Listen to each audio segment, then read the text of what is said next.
Most people think power is loud. They think it's shouting, dominating, being the toughest in the room. But real power is quieter than that. Real power is the ability to stay calm while other people lose control, to see the game before it touches you, and to protect your reputation without begging for respect. In this video, I'm breaking down 10 laws of power, Machiavellian rules inspired by the thinking behind the 48 laws of power. Not so you can become toxic, but so you stop being the person people test, use, and dismiss. Let me be clear, this isn't about manipulating people. This is about self-defense in a world where not everyone is honest, because power shows up in everyday life, at work, in friendships, in family, and even in your relationship. And the person who understands power dynamics usually controls the outcome. So here's how this video works. For each law, I'll give you the rule, the psychology behind it, the mistake most people make, and the calm move you can actually use. First law, your reputation speaks before you do. Machiavelli understood this, and Robert Greene makes it very clear. People don't react to who you are, they react to what they believe you are. Here's a mistake. Most people try to explain themselves into respect. They overshare, they overtalk, they defend, but reputation is built with consistency and discipline, not speeches. Be consistent with your standards. Be predictable in your work. Be selective with your availability. I'll get back to you. Not I'm sorry, not I'm trying, not a long paragraph. When people can't read you easily, they treat you carefully. And when your actions match your words, people start believing you're solid, even before you prove it again. Second law, say less, because every extra word you give becomes a handle someone can grab. Oversharing creates 3 problems. People learn your triggers. People learn your plans. People learn your insecurities. And once they know that, they can steer you. The mistake. You tell people your next move before it's finished. You tell them your dreams while you're still building. You complain to the wrong person. The move. Talk in outcomes, not emotions. Be calm.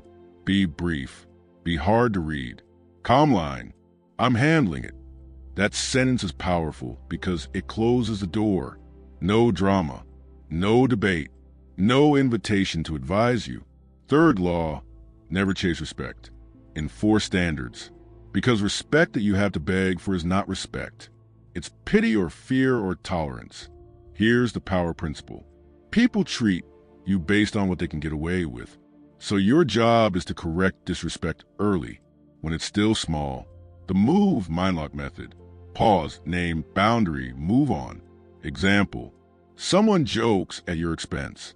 Calm line, don't talk to me like that. Then silence. If they push, I'm not joking. Notice, no yelling, no explaining.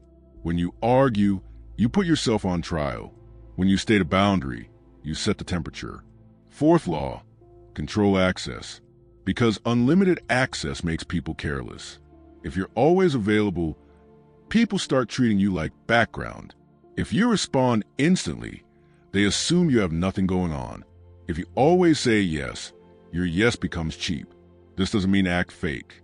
It means your time is valuable, so your time must be protected. The move, respond slower to low-value messages.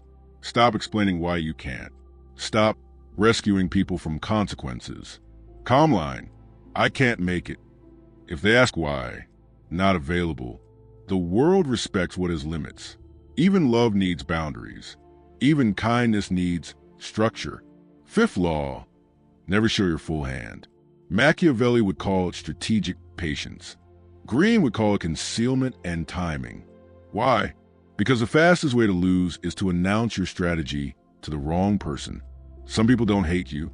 They just don't want you to win. And you don't need enemies to get sabotaged. Sometimes it's friends.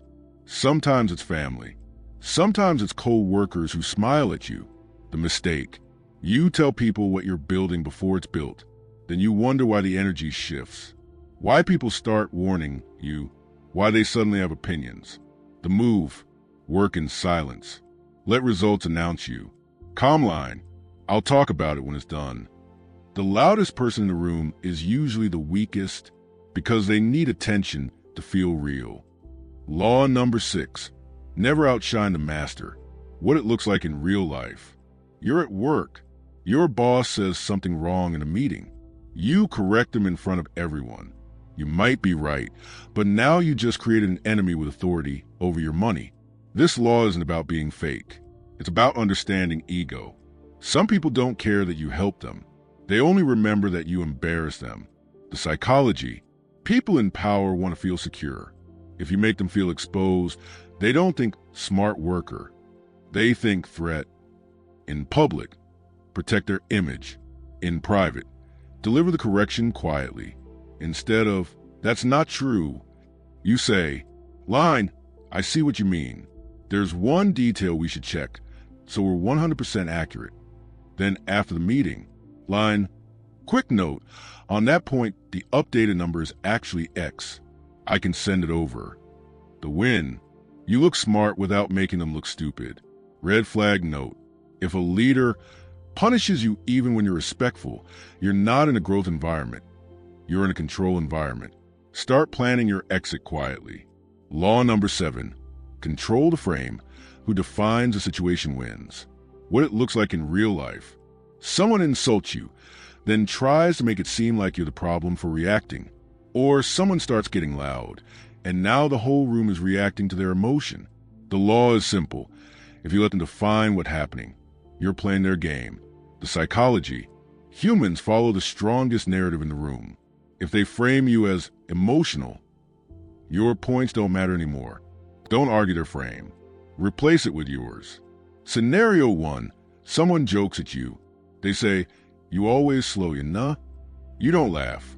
You don't insult back. You reframe. Line, nah, don't talk to me like that. If they say, yow, you too sensitive. Line, I'm not sensitive. I'm specific. Scenario 2. Someone gets loud. Line, lower your voice and we can talk. If not, we're done here. Then you stop talking.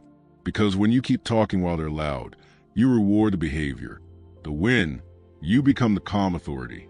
They become the unstable one. Law number 8. Use absence to increase respect. What it looks like in real life. You reply instantly to every message. You always show up. You're always available. At first, people love it. Then they start treating you like you'll always be there. That's how respect dies, through unlimited access. The psychology. People value what feels slightly scarce. Not hard to reach, but has a life. Stop replying like you're on call. Don't rush to explain yourself. Keep your life full so you're not addicted to being needed. Lines you can use. I just saw this. What's up? Instead of replying instantly, I can't make it. If they push, not available. Scenario. Friends only call when they need something. They call, boss, can you leave me a favor?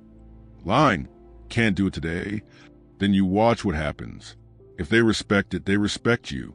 If they guilt trip you, they were using you. The win, you teach people access to you is a privilege, not a right. Law number 9, win through actions, not arguments. What it looks like in real life. Someone challenges you, doubts you, tries to make you prove yourself with words. If you start arguing, you're basically saying, please believe me. The psychology. Arguments create friction and ego battles. Results create quiet authority. Stop explaining your character. Stop defending your intentions. Let your consistency do the talking. Scenario. Someone says you're not serious. Don't say, I am serious. I've been trying. Say, line, you'll see the results. Then you deliver. And the moment you deliver, the conversation changes. Scenario. Someone accuses you. Line, I understand. I'm still moving the way I move. No long story. No courtroom energy. The win, you keep your dignity. And you remove their power to drag you into emotional chaos. Law number 10. Avoid the unhappy and unlucky. What it looks like in real life. There's always that person who's always in drama. Every week, it's a new enemy, new problem, new bad mind people.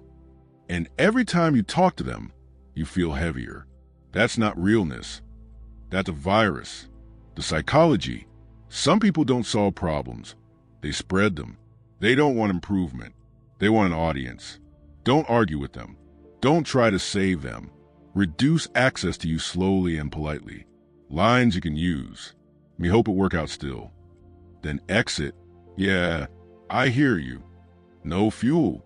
I'm on something right now. I'll link you later. And you don't. How you know they're dangerous? If you share good news and they immediately turn it negative or make it about them, that's envy and poison. The win. You protect your mindset because your environment shapes your future. So that's the 10 laws of power. Not to turn you into a villain, but to keep you from being the person people test, use, and dismiss. Remember this. Power is calm. It's standards.